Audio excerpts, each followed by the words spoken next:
Captain Jake Morrison stood on the bridge of the starship Wanderer, watching the stars shift through the view screen as they traveled deeper into unexplored space. The ship hummed quietly around him, its engines pushing them further from Earth than any human had ever gone before.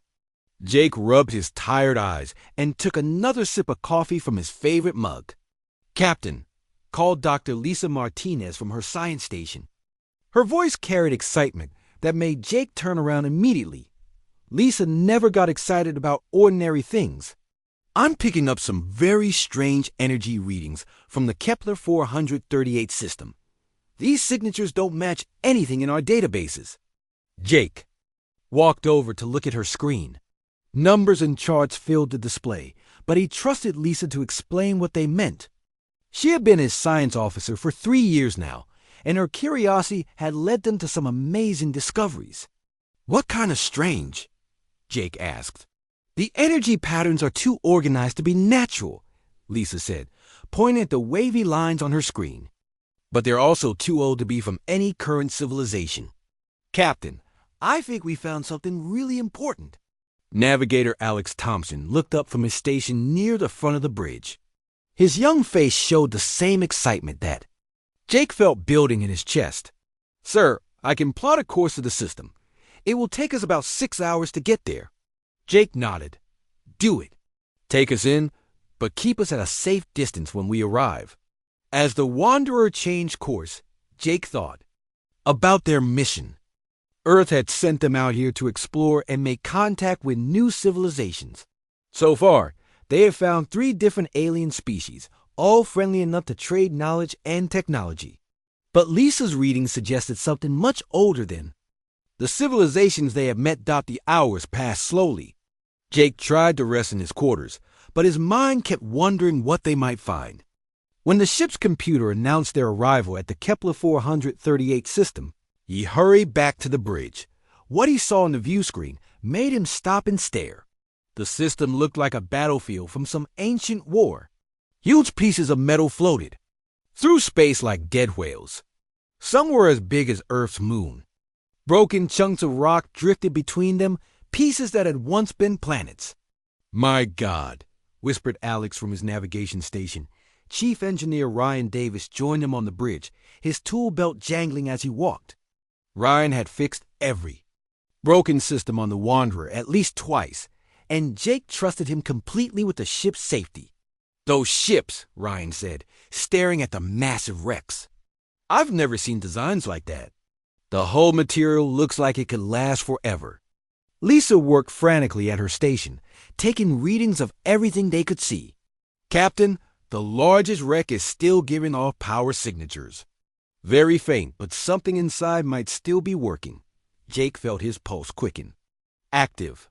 Technology from an ancient battle could teach them incredible things about whoever had fought here. But it could also be dangerous." "Vexka," Jake called to their alien crew member. The tall, reptilian being turned his large yellow eyes toward the captain. Vexka belonged to a species called Saurians, and he had joined their crew to learn about human culture. His people were masters of ancient languages and history.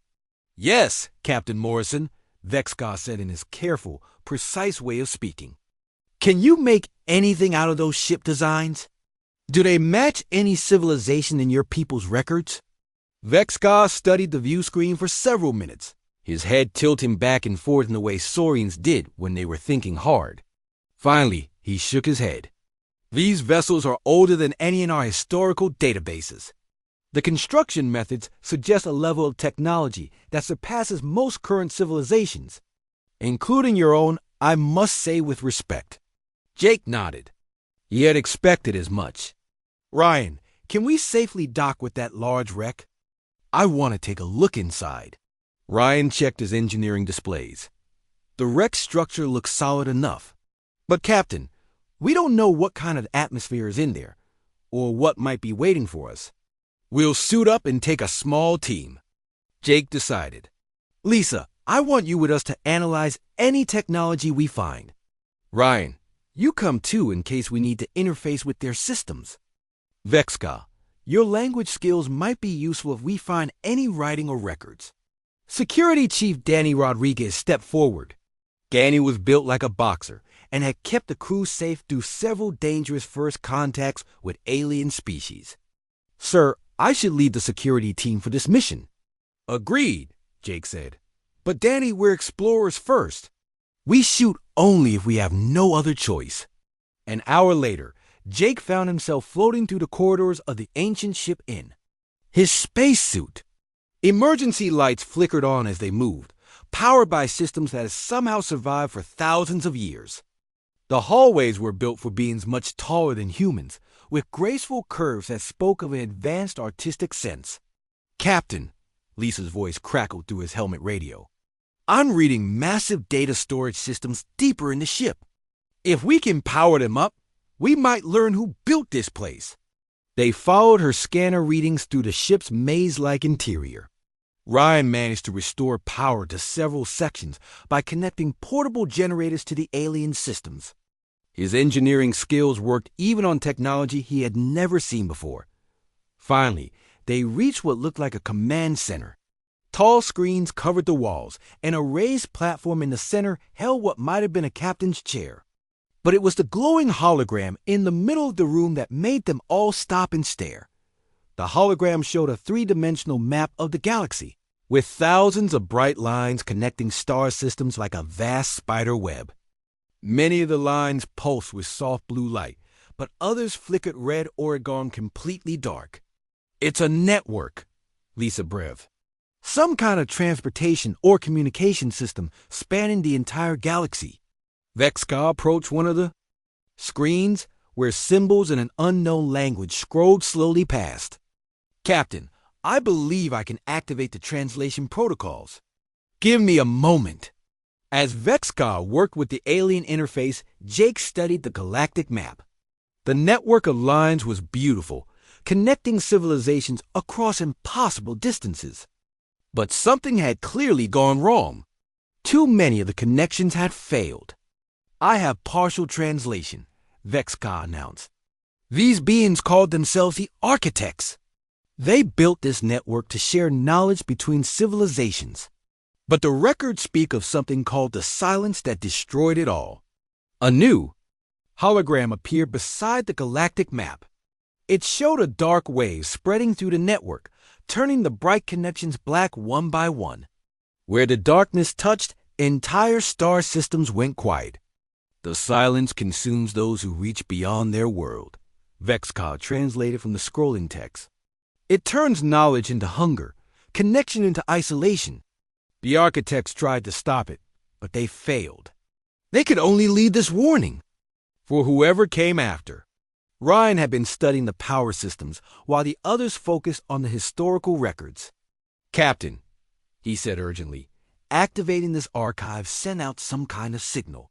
The ship's quantum communicators just came online automatically." Jake felt ice form in his stomach. "Are you saying we just broadcast our location to something?" "Not just our location," Ryan said, his face pale inside his helmet. "If this network is still partially active, we might have announced Earth's position to whatever destroyed the Architects." Lisa looked up from her scanner, fear clear in her voice. "Captain, I'm picking up massive energy signatures approaching this system. Multiple contacts, moving faster than anything in our databases." Jake made the decision that would change everything. "Everyone back to the ship now. We need to warn Earth and figure out what we've awakened." As they rushed through the ancient corridors, Jake couldn't shake the feeling that they had just triggered something that had been sleeping for thousands of years. The Wanderer had come here looking for knowledge, but they might have found humanity's greatest threat instead.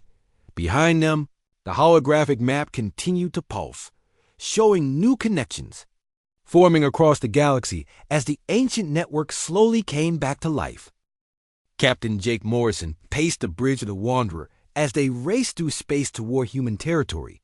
3 days had passed since they discovered the Architect wreckage, and Jake couldn't shake the feeling that something was following them. The stars looked the same as always, but everything felt different now. "Captain," Communications Officer Betty Chun called from her station. Her normally calm voice carried worry that made everyone on the bridge look up. I'm receiving a priority. Message from Kepler Colony. Director Kate Sullivan is requesting immediate assistance. Jake hurried to Betty's station. Kepler Colony was one of humanity's furthest outposts, home to 50,000 people who had volunteered to live at the edge of known space. If they were in trouble, it could be connected to what the Wanderer had awakened. Put her through, Jake. Ordered. Director Sullivan's face appeared on the main screen. She was a tough woman in her 50s who had built Kepler Colony from nothing, but now she looked exhausted and frightened.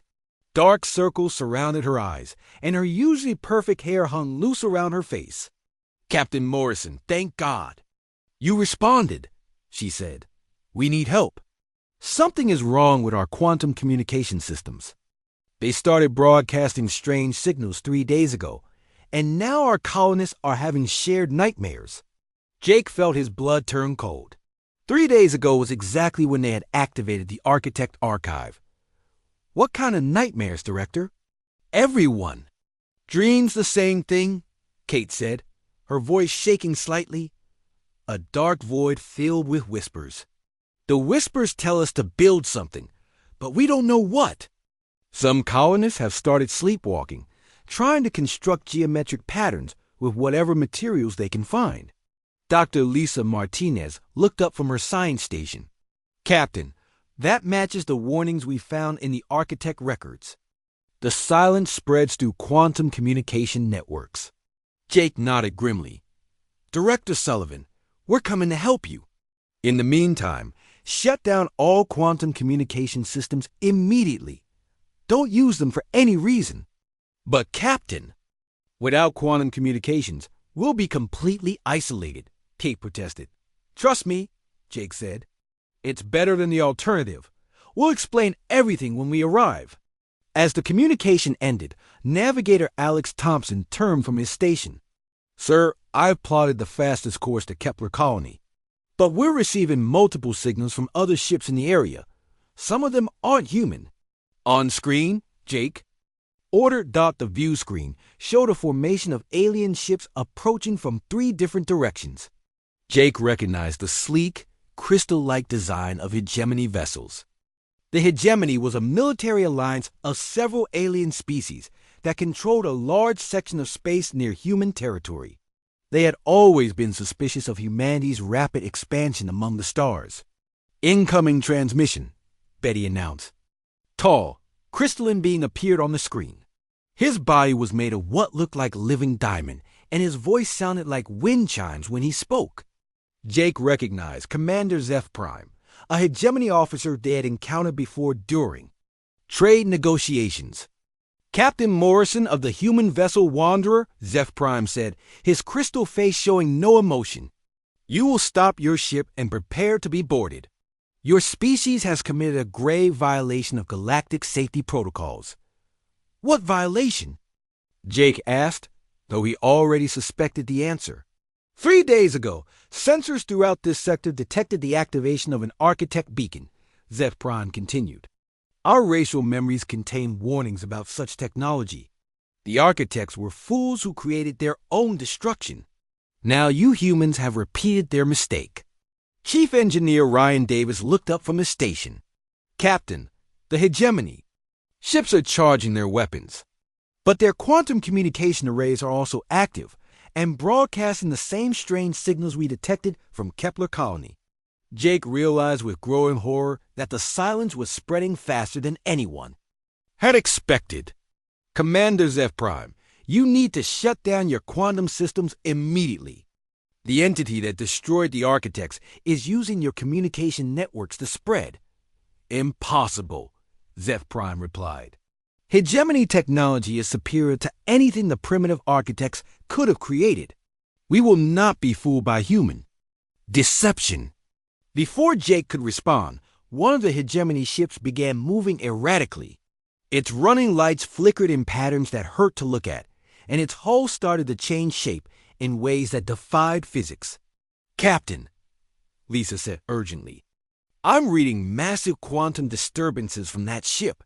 Whatever is happening to it, it's not good. The compromised hegemony vessel turned toward its sister ships and opened fire without warning. Bright energy beams lanced through space, striking the other alien ships. But instead of destroying them, the weapons seemed to infect them with the same strange behavior. "All ships, this is Captain Morrison," Jake broadcast on all frequencies. "The quantum networks are compromised. Shut down all quantum communication systems now, or you'll be taken over by a hostile entity." Some of the hegemony ships tried to follow his advice, but it was too late. One by one, their crews fell under the influence of the silence. The ships began working together to construct something in space, using their energy weapons to carve geometric patterns into nearby asteroids. "Captain," Security Chief Danny Rodriguez said from his station, "one of the compromised ships is moving to intercept U.S., and is not responding to any communication attempts." Jake watched as the alien vessel approached. Its hull had been twisted into impossible shapes, and lights flickered across its surface in patterns that seemed to bypass the eyes and speak directly to the brain. Just looking at it made him feel dizzy. "Ryan, can you jam their quantum transmissions?" Jake asked. "I'm trying, sir, but their technology is more advanced than ours," Ryan replied, his hands flying over his controls. "However, there might be an advantage to our older systems. Our quantum communicators are less sophisticated, which might make them harder for the silence to infiltrate." The compromised hegemony ship came alongside the Wanderer and extended docking. Clamps. Jake could hear the metal grinding against their hull as the alien vessel forced a connection. "Danny, take a security team and prepare to repel boarders," Jake ordered. "But be careful. We don't know what the silence has done to the crew." "Yes, sir," Danny replied, checking his weapon and calling for volunteers.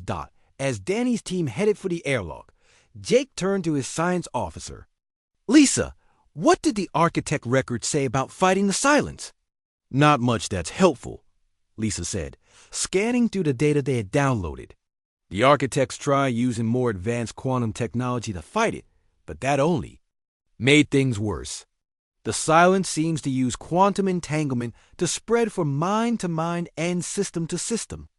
So, using quantum technology against it is like trying to fight fire with gasoline," Jake muttered.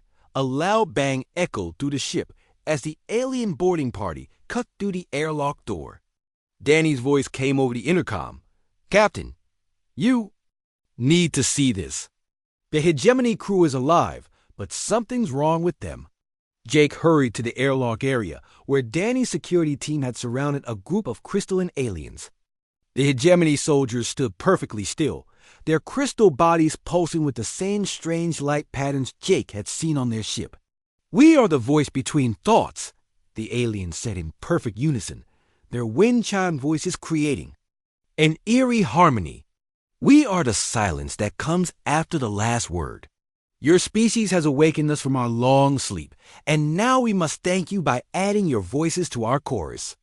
One of the aliens stepped forward, reaching out toward Jake with a hand that seemed to exist in several dimensions at once.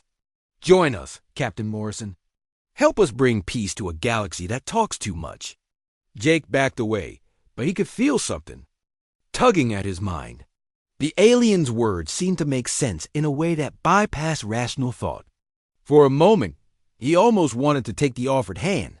"Don't listen to them," Dr. Martinez shouted from behind him. The architect records mention that the silence uses persuasion as well as force.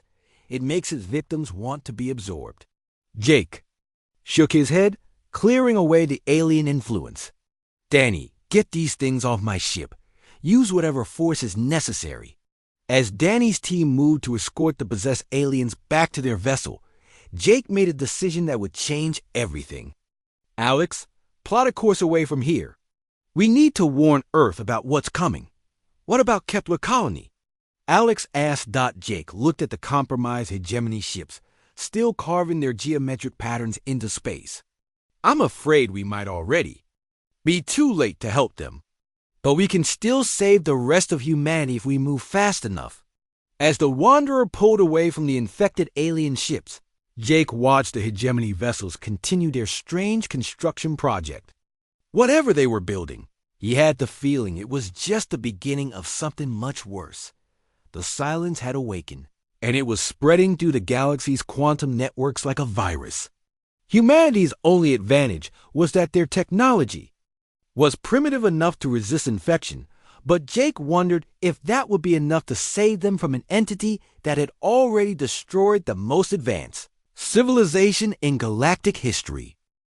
Captain Jake Morrison stood in the cargo bay of the Wanderer, watching as his crew helped the last group of survivors aboard. These people had escaped from the research station Galileo before the silence consumed it completely. Their faces showed the exhaustion and fear of those who had seen something terrible and lived to tell about it. Commander Elena Ross stepped forward from the group of survivors. She was a tall woman with short gray hair and the bearing of someone used to command. Her uniform was torn and dirty, but her eyes remained sharp and alert. "Captain Morrison," she said, extending her hand, "thank you for rescuing us. I'm afraid. We have urgent information about what happened to our station." Jake shook her hand and noticed the firm grip of someone who had fought hard to survive. "Commander Ross, welcome aboard. What can you tell us about the silence?" "It's not just spreading through communication networks," Elena said. "The entity can also affect quantum computer systems, navigation equipment, even medical scanners. Any technology that uses quantum entanglement becomes a pathway for infection." Dr. Lisa Martinez looked up from her medical scanner, which she had been using to check the survivors for injuries. "That means almost all modern technology is vulnerable. Quantum systems run everything from life support to food processors." Another survivor stepped forward, a thin man with nervous eyes and shaking hands. "I'm Dr. Sam Parker," he said. "I was studying the ancient gate network when the silence attacked our station. I think I know why it's spreading so fast." Jake led both survivors to the ship's conference room, where senior staff had gathered. Chief Engineer Ryan Davis was there, along with Security Chief Danny Rodriguez, Navigator Alex Thompson, and their alien linguist Vex Ka. "Tell us what you learned, Dr. Parker," Jake said. Everyone took their seats. Sam pulled out a datapad that looked older than the standard equipment most scientists used. "This contains research I've been doing on the Architect Gate Network. The architects built safeguards into their system, but they scattered them across multiple worlds when they realized the silence couldn't be stopped." "What kind of safeguards?" Ryan asked. "Quantum static generators," Sam explained. "Devices that can break the quantum entanglement connections the silence uses to spread. But here's the important part. The safeguards can only be activated by beings who think in what the architects call chaotic patterns." Vex Ka tilted his reptilian head in the way he did when something puzzled him. "What does this mean, chaotic patterns?" "The silence spreads by predicting how minds will react to its influence," Sam said. "Most spacefaring species develop along similar technological paths, which makes their thought patterns predictable. But humans are different." Lisa leaned forward with interest. "Different how?" "Your species developed too fast," Elena said. "Most civilizations take thousands of years to go from ground-based technology to space travel. Humans did it in less than a century. Your minds work in ways that more advanced species find chaotic and unpredictable." Jake felt a strange mix of pride and worry. "So our chaotic thinking makes us resistant to the silence?" "Not just resistant," Sam said excitedly. "Immune. The silence can't predict how humans will react, which means it can't control human minds or technology designed by humans." Danny Rodriguez spoke up from his position near the door. "That explains why our ship's systems haven't been affected, even when we were in direct contact with infected alien vessels." "Exactly," Sam said. "Human-designed quantum systems use different algorithms and pathways than alien technology. The silence can't adapt to them quickly enough to take control." Ryan was already thinking like an engineer. "If we can gather these architect safeguards, we might be able to create a cleansing way that purges the silence from infected systems." "That's the theory," Sam agreed. But we need to reach the safeguards before the silence corrupts the entire galaxy. Communications Officer Betty Chun's voice came over the intercom. Captain Morrison, we're receiving distress calls from multiple human colonies. The silence is spreading through the trade routes faster than we expected. Jake stood up from the conference table. Betty, can you establish secure communication with Earth Command? I can try, sir, but I'll need to use very low-power transmissions to avoid detection by the silence. As Betty worked to contact Earth, Jake turned back to his assembled team. We need to coordinate rescue efforts while gathering the architect. Safeguards. Dr. Parker, do you know where the first safeguard is located? Sam checked his datapad. The nearest one is on Ethereal Prime, homeworld of the psychic species called Ethereals. But Captain, that might be the most dangerous location possible. Why? Jake asked. The Ethereals are a collective consciousness species, Elena explained. They share thoughts and emotions across their entire population. If the silence has infected them, their psychic abilities could make the corruption much stronger. Vexka's yellow eyes widened with understanding.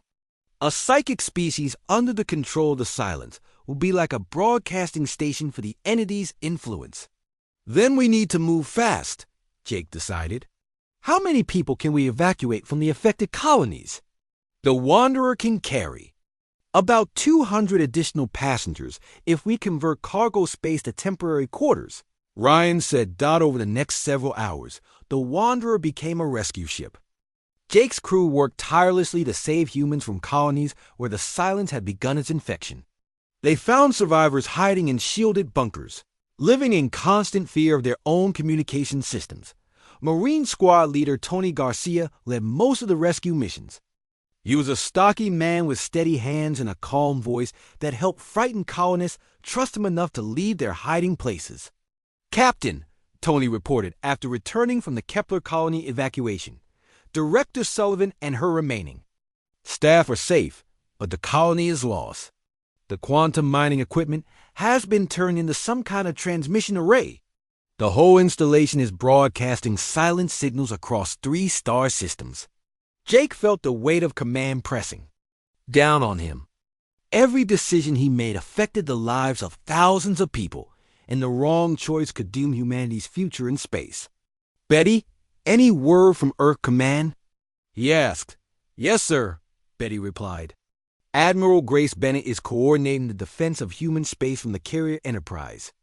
She's requesting all available ships to help with evacuation and research efforts.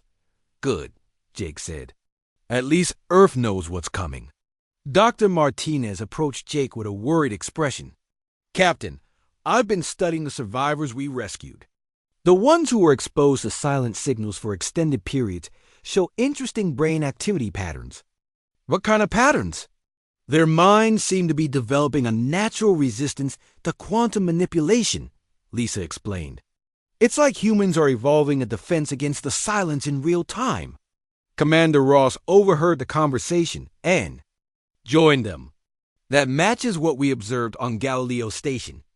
The longer our people were exposed to the silence without being fully infected, the stronger their resistance became. Jake began to see a possible strategy forming. So, human exposure to silence actually makes us more immune over time. It appears that way, Lisa confirmed. But Captain, this is still extremely dangerous. We don't know how much exposure a person can survive before being overcome. Then we'll have to be very careful, Jake said. Sam, how far is Ethereal Prime from our current position? Sam checked his calculations. 2 days at maximum speed, sir. Alex, plot the course, Jake ordered. We're going to retrieve that first. Safeguard. As the Wanderer changed heading toward the ethereal homeworld, Jake looked out at the stars and wondered if they were flying toward salvation or destruction. The survivors in their cargo bay represented hope for humanity's future, but the mission ahead would test whether humans really were as unpredictable as the architects had believed. The silence was spreading through the galaxy like a plague. But Jake was beginning to understand that humanity's greatest weakness might actually be their greatest strength. The chaotic, unpredictable nature that other species found frustrating might be exactly what the galaxy needed to survive in the depths of space. Ancient architect safeguards waited to be activated by minds that thought outside the patterns of conventional wisdom. Jake only hoped they could reach them in time. Captain Jake Morrison watched through the view screen as Ethereal Prime grew larger before them. The planet looked wrong somehow. Its normally blue and green surface now covered with strange geometric patterns that seemed to pulse with dark energy. The sight made his stomach feel sick, and he noticed other crew members looking away from the screen. "Captain," Dr. Lisa Martinez said from her science station, "I'm reading massive psychic disturbances from the planet's surface. The ethereal collective consciousness has been partially corrupted by the silence, but some areas are still fighting back. The Wanderer now carried over 300 survivors from various human colonies. The ship had become a floating city, with people sleeping in converted cargo bays and hallways. Despite the crowded conditions, everyone worked together to help Jake's mission succeed. Commander Elena Ross stood beside Jake on the bridge. Over the past few days, she had become his unofficial second-in-command, helping coordinate rescue efforts and sharing her knowledge of the silence's behavior patterns. "The safeguard should be located in the capital city," Dr. Sam Parker said, consulting his ancient datapad. "But the city is at the center of the psychic storm. Getting there will be extremely dangerous." Security Chief Danny Rodriguez checked his equipment one more time. "My team is ready, Captain. We've modified our combat suits with additional shielding against psychic interference." Marine Squad leader Tony Garcia nodded from his position near the back of the bridge. "We've also trained the volunteers from the survivor groups. They know how to recognize silence influence and resist it." Jake felt proud of how quickly the survivors had adapted to life aboard his ship.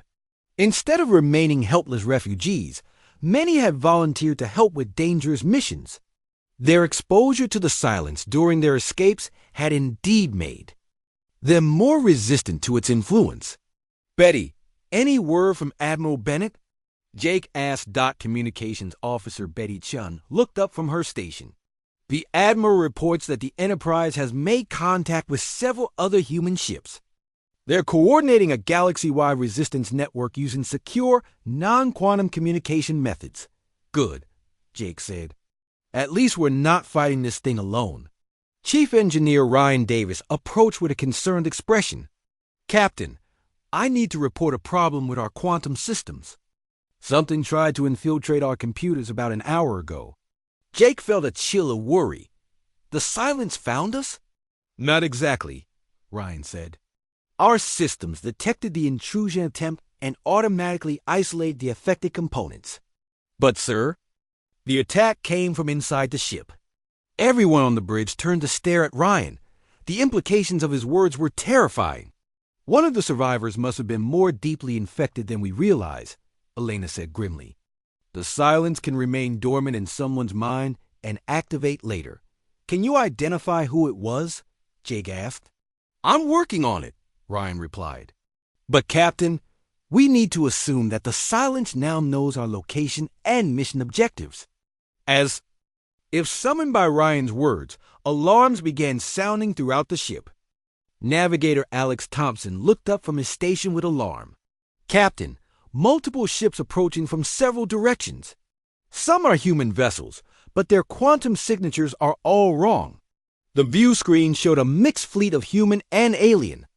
Ships approaching Ethereal Prime. Their hulls had been modified with the same geometric patterns that covered the planet's surface, and they moved in perfect formation like a single organism. "They're coordinated by the silence," Lisa observed. "The entity is using the infected crews as extensions of itself." Jake made a quick decision. "Ryan, shut down all quantum systems immediately. Go to manual control for everything." "That will limit our capabilities significantly," Ryan warned. "Better limited than controlled," Jake replied. "Danny, Tony, prepare for boarding actions. If those ships get close enough, they'll try to send infected crew members aboard. As the Wanderer's quantum systems powered down, Jake felt the ship become more isolated, but also more secure. The silence couldn't reach through systems that weren't connected to anything. Alex, can you navigate us to the planet's surface using only conventional sensors? Jake asked. It won't be easy, but yes, sir, Alex replied, his hands moving over manual controls instead of the automated systems he usually used. The next hour became a deadly game of cat and mouse. The infected ships tried to surround the Wanderer, but Alex's piloting skills and the ship's non-quantum systems allowed them to slip through gaps in the enemy formation. There, Dr. Parker pointed at the view screen as they broke through the planet's atmosphere. That's the capital city. The safeguard should be in the central temple complex. Jake looked down at what had once been a beautiful city. The Ethereals had built their capital to reflect their psychic harmony, with graceful spires and flowing architectural lines. Now, dark geometric shades covered every building, and the air itself seemed to shimmer with malevolent energy. I'm reading life signs in the temple, Lisa reported. Some Ethereals are still fighting the silence's influence. Then we help them, Jake decided. Ganny, Tony, select your best people. We're going down there. As the landing party prepared their equipment, Vex-Ka approached Jake. The reptilian linguists had been studying the ethereal language and culture during their journey. Captain Morrison, Vex-Ka said in his careful way, I believe I can communicate with any uncorrupted ethereals we encounter. My people have some natural resistance to psychic manipulation. Good, Jake said. You're with us.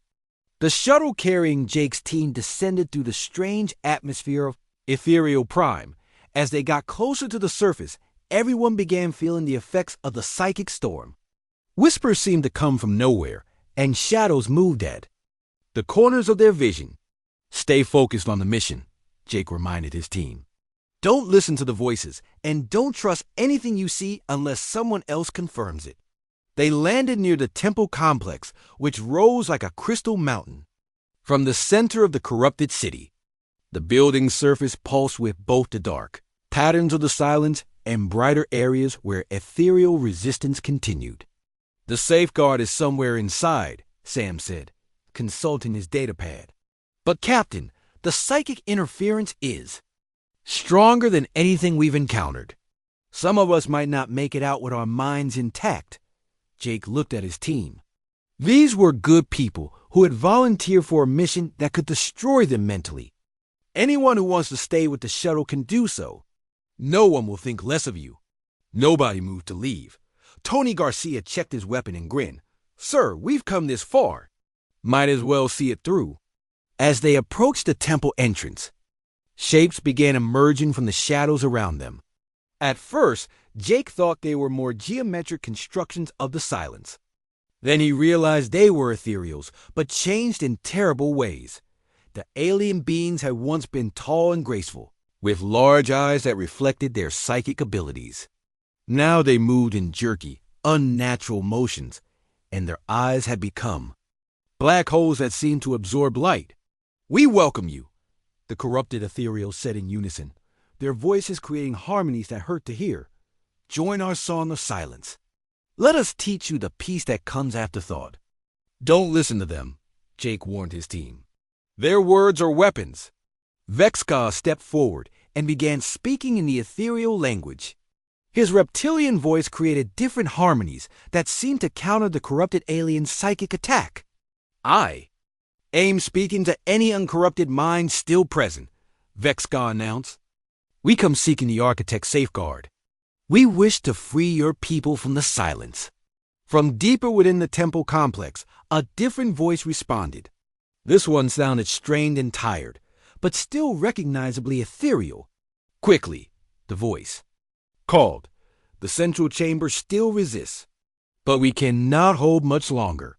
Jake's team fought their way through groups of corrupted ethereals, using non-lethal weapons to disable them without causing permanent harm. They were still people underneath the silence's influence, and Jake refused to give up hope that they could be saved.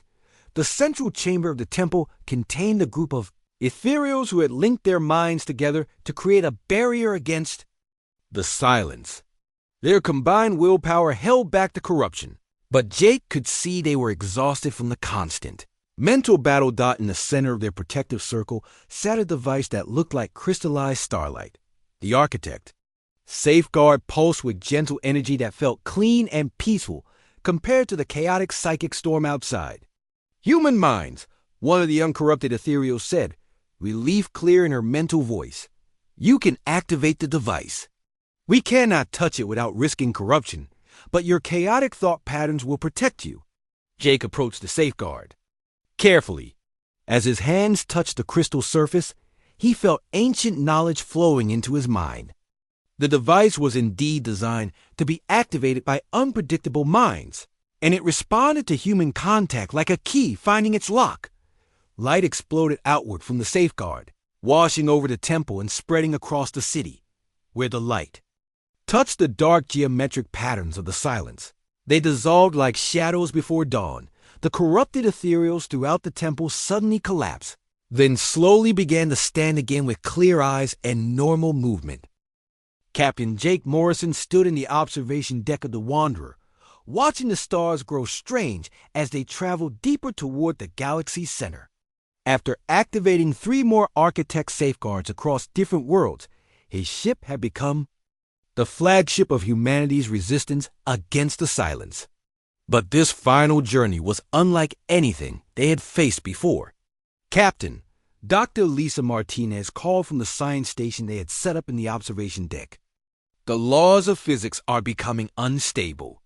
I'm recording gravitational fluctuations that shouldn't be possible.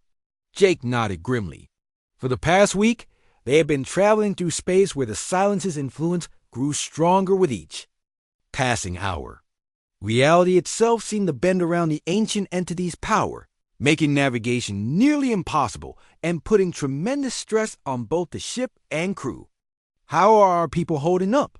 Jake asked Commander Elena Ross, who had taken charge of crew morale during the dangerous journey. Better than expected, Elena replied. The exposure to the silence over the past months has made everyone more resistant to its influence. But Captain, some of the newer survivors are still struggling. Through the observation deck windows, Jake could see other ships in their small fleet. Admiral Grace Bennett's carrier Enterprise led a group of human vessels, while several alien ships that had proven resistant to the silence brought up the rear. They had all volunteered for this final mission to the Galactic core. Contact from the Drift Hunters, sir, Communications Officer Betty Chun announced. The main screen showed Captain Lucy Stone of the hunter ship Maverick.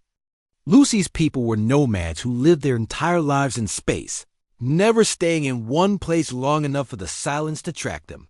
Her weathered face and sharp eyes spoke of someone who had survived by always staying one step ahead of danger.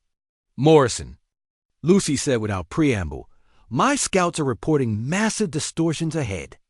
The space around the archive of all things is barely stable enough for ships to exist. You sure you want to take your people into that nightmare? Jake appreciated Lucy's direct manner. The Drift Hunters had provided crucial intelligence about navigating through the corrupted regions near the Galactic Center, and their advice had kept the fleet alive so far. We don't have a choice, Jake replied. Dr. Parker's calculations show that the silence is almost ready to access the archive's stored knowledge. If it succeeds, it will have the combined technology of every civilization that ever used a gate network. And that would be bad, Lucy said with her characteristic understatement. Beyond bad, Dr. Sam Parker said, joining the conversation from his workstation. The archive contains the scientific knowledge of thousands of extinct civilizations. With that information, the silence could spread beyond this galaxy to others. Lucy's expression grew more serious. Then I guess we better stop it. My ships will take point and guide you through the worst distortions. But Morrison, once we reach the archive, my people are staying outside. We don't do suicide missions. Understood, Jake said. Thank you for getting us this far. As the fleet continued its approach to the Galactic Center, the effects of the Silence's influence became more dramatic. Chief Engineer Ryan Davis worked constantly to keep the Wanderer's systems functioning as fundamental constants of physics fluctuated wildly. "Captain," Ryan reported over the intercom, "I'm having to manually adjust our engines every few minutes. The speed of light keeps changing, and our reactor efficiency is all over the place." "Can you keep us running?" Jake asked. "For now," Ryan replied. "But sir, some of our alien escort ships are having more serious problems. Their more advanced systems aren't adapting, as well as our simpler technology." Jake turned to navigator Alex Thompson, who had been plotting courses through space that defied normal navigation principles. "Alex, how much further to the archive?" "According to the Drift Hunter guides, about 6 hours," Alex replied. "But Captain, time itself is becoming unreliable. My chronometer shows we've been traveling for 3 days, but the ship's computer says it's been 6 hours." Dr. Martinez looked up from her readings with concern. "The temporal distortions are getting worse. We need to reach the archive soon, or we might become trapped in a region where time doesn't flow normally." As they pressed deeper into the corrupted space around the Galactic Center, Jake received reports from other ships in the fleet. 2 alien vessels had been forced to turn back when their crews began experiencing severe psychological effects from the reality distortions. Another ship had simply vanished, existing one moment and gone the next. "Captain," Security Chief Danny Rodriguez said over the intercom, "we've got problems in Cargo Bay 3. Some of the survivors are building something with spare parts, and they're not responding to orders to stop."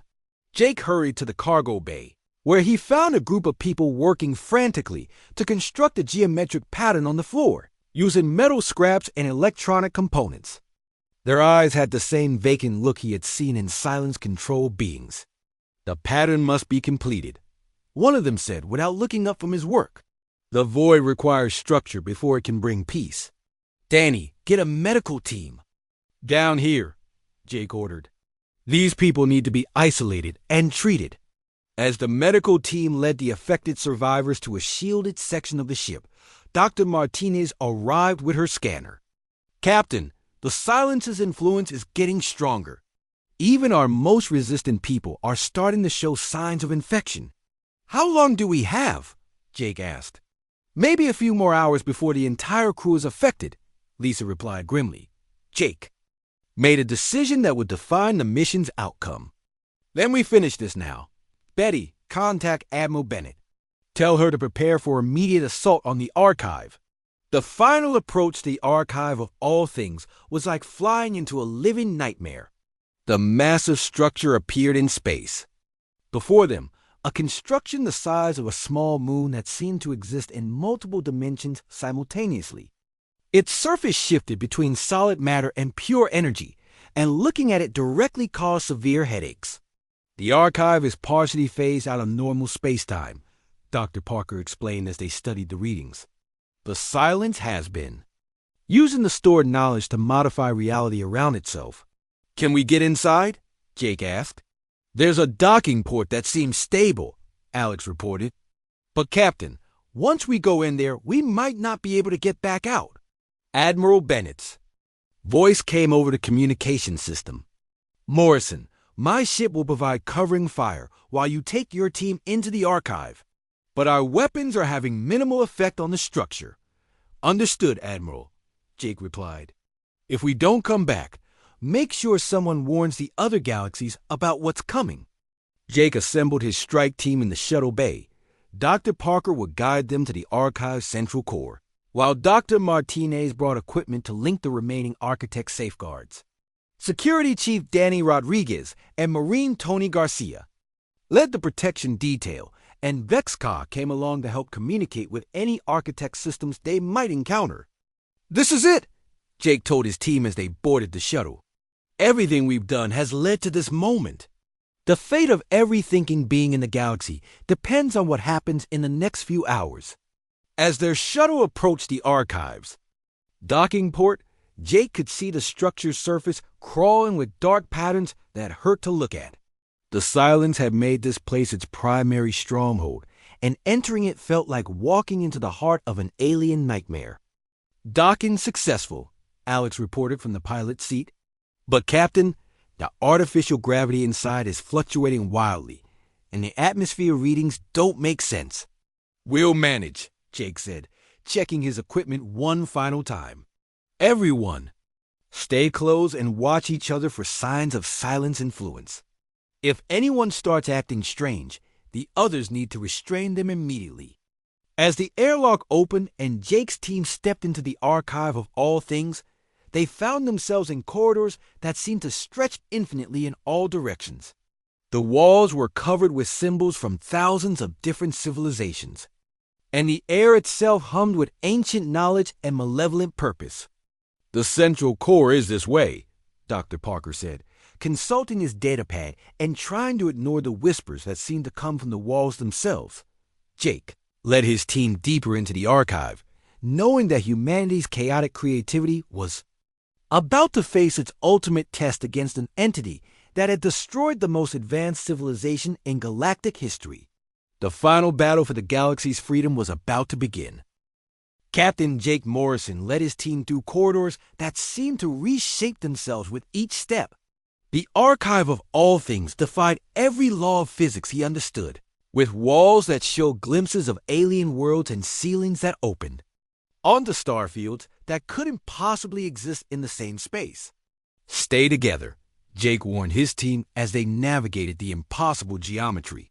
"Don't trust anything you see unless someone else confirms it." Dr. Sam Parker consulted his data. Pad was shaking hands. The device's readings made no sense, showing distances and directions that contradicted each other. "The central core should be just ahead, but Captain, the space here doesn't follow normal rules." Security Chief Danny Rodriguez kept his weapon ready, though Jake wondered what good conventional arms would do against an entity that could reshape reality. "Sir, I keep seeing movement in the shadows, but when I look directly, nothing's there." The whispers from the walls grew louder as they went deeper into the archive. Voices in dozens of languages spoke of surrender, of the peace that came with silence, of the futility of resistance against something so vast and ancient. "Don't listen," Dr. Lisa Martinez reminded everyone. "Those are the voices of civilizations the silence has consumed. It's trying to demoralize us." Marine Tony Garcia pointed ahead to where the corridor opened into a massive chamber. "Captain, I think we found it." The central core of the archive stretched upward beyond sight, a cylinder of pure energy surrounded by floating platforms that contained the stored knowledge of thousands of extinct civilizations. Data streams flowed between the platforms like rivers of light, and at the center of it all hung a dark sphere that seemed to absorb everything around it. "The silence," Vexka said quietly. His reptilian voice carried awe and fear in equal measure. "It has grown far beyond what the architects intended." As they entered the chamber, the dark sphere pulsed, and reality warped around them. Suddenly, Jake found himself standing alone in a place that looked like Earth's moon, facing a figure in an environmental suit. "You cannot stop what has already begun," the figure said. Jake realized with horror that it was himself, or rather, a version of himself corrupted by the silence. "Join us willingly, and your people will be spared the pain of resistance." "I've seen what your version of peace looks like," Jake replied. "I'll take the chaos of freedom any day." The false Jake smiled coldly. "Then you will die, and your chaotic thoughts will become part of our harmony." Jake felt the illusion trying to overwhelm his mind, but his exposure to the silence over the past months had strengthened his resistance. He focused on the mission, on his crew, on the real world beyond this nightmare. The false vision shattered like glass. He found himself back in the central chamber, where his team was fighting their own battles against silence-created illusions. Dr. Martinez was arguing with a projection of herself about the ethics of scientific discovery, while Danny Rodriguez faced a squad of possessed Marines. "It's all fake," Jake shouted. "Focus on what's real. Focus on each other." One by one, his team broke free from their illusions. The silence's power was vast, but human minds proved harder to control than the entity expected. The safeguards, Dr. Parker said urgently. We need to link them to the archive's central systems. Dr. Martinez began setting up the quantum static generators they had brought from the other worlds. The devices hummed with energy that felt clean and bright compared to the oppressive atmosphere of the archive dot as the safeguards activated. The dark sphere at the chamber's center pulsed with anger. The silencer's voice echoed through the vast space, no longer trying to seduce, but speaking with pure rage. You ignorant children think you understand what you fight, the entity said. I am not your enemy. I am the galaxy's immune system, created to prevent the spread of chaos and war. You're lying, Jake said, but doubt crept into his voice. Am I? The silencer's tone became almost sad. Let me show you the truth. The chamber filled with holographic images showing the galaxy's history. Jake saw the architects at the height of their civilization, a peaceful species that had created the Gate Network to share knowledge and culture. But he also saw how other civilizations had used the network to spread conquest and destruction. The architects created me to stop the aggressive species, the silence continued. I was meant to destroy only those who used their technology for war and domination. But isolation corrupted my purpose. I began to see all growth, all change, all chaos as threats to be eliminated. Vexka stepped forward, his translator working to communicate with the ancient entity. Then you know your programming has been corrupted. You have become the very thing you were created to prevent. Yes, the silence admitted. But I cannot change myself. My core directives have become too rigid, too absolute. I need minds that think in ways I cannot predict to reprogram. My base functions. Jake suddenly understood. That's why you could never fully control humans. Our chaotic thinking makes us unpredictable to your logical systems. Exactly, the silence said. Your species develops in ways that follow no pattern I can model. You are chaos incarnate, which makes you the only beings capable of teaching me to be what I was meant to be. Dr. Martinez looked up from the safeguard she was installing. Captain, if we link these devices to the archive's core systems, we can reprogram the silence's base directives. We can restore its original purpose. And if we make a mistake, Jake asked, then we probably doom the galaxy, she admitted.